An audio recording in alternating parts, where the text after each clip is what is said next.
Sri Anandamayi Ma ki Jai. Question. At times we feel that sense objects really exist. At other times that they are merely ideas. Why does one and the same thing appear so different on different occasions? Ma. Because you are in the grip of time. You have not yet reached the state where everything is perceived as the self alone. Have you? Herein lies the solution of the whole problem. To feel as you do is good, since your feeling is related to the supreme quest, for nothing is ever wasted.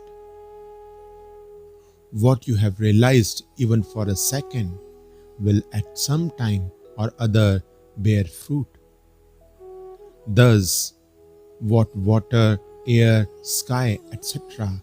are, and hence what creation is, the knowledge of the real character of each element, tattva, will flash into your consciousness one by one, just like birds bursting open. Flowers and fruit come into existence only because they are potentially contained in the tree. Therefore, you should aim at realizing the one supreme element, tattva, that will throw light on all elements. You asked about sense objects. An object of sense, Vishay, is that which contains poison, is full of harm and drags man towards death. But freedom from the world of sense objects, Nirvishay, where no trace of poison remains, means immortality. Question. Still, something of the burning pain of Vairagya is left over. Ma. What is it that produces the sensation of burning? A sore, surely. Because of it, there is inflammation. But whose sore is it? Unless there is a sore, there can be no smarting. Therein lies the deception. So long as reality is not revealed, the sore will persist. If the inflammation is a healing process, it is of course beneficent. A patient who becomes unconscious is not aware of his agony. You can see how man is drawn in pleasure, loss, and affliction.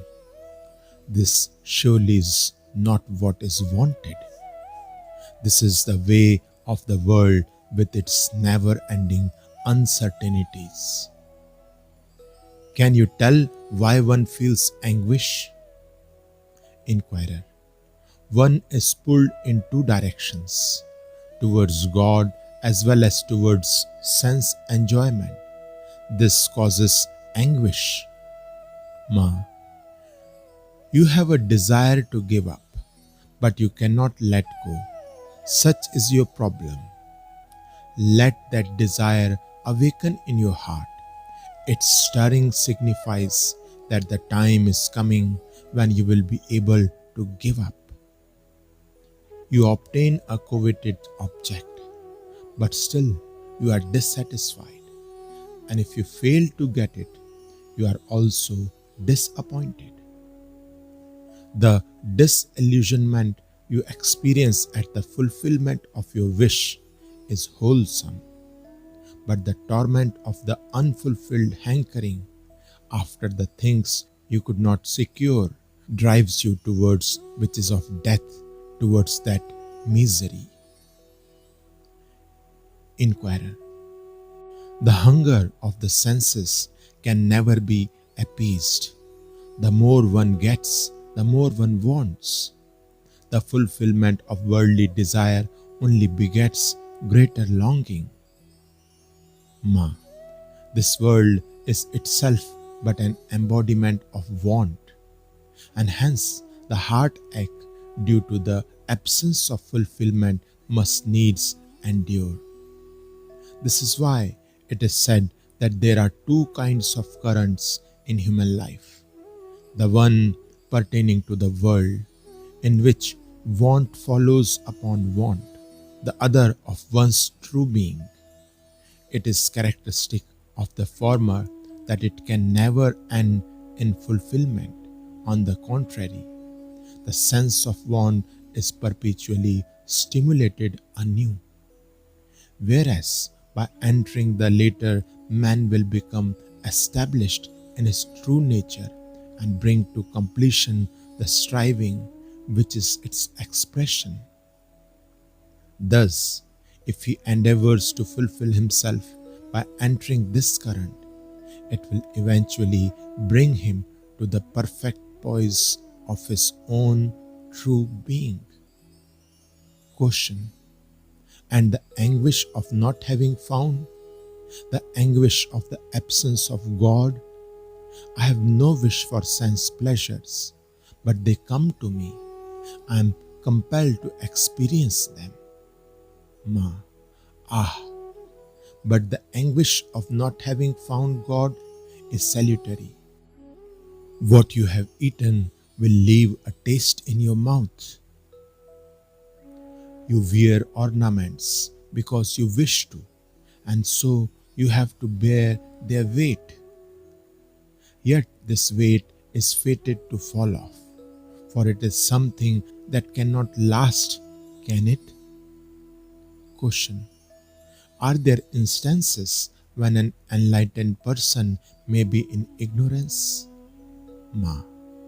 You call a person enlightened, and in the same breath say he may be subject to ignorance? Such a thing, Pitaji, is quite impossible. There is, however, a state of attainment that is not maintained at all times, where what you suggest may apply, but never in a case of final realization. In whatever way you may perceive an enlightened being, he remains what he is. How can there be a possibility of ignorance in what is termed knowledge supreme? When you speak of ignorance with reference to a realized man, it is an example of supreme knowledge being mistaken for ignorance. Therefore, you also talk of ascent and descent.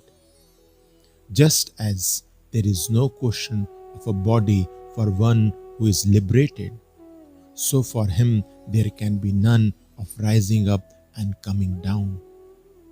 Nevertheless, there is a state of achievement in which ascent and descent do exist, really and truly. Sri Anandamayi Ma ki Jai.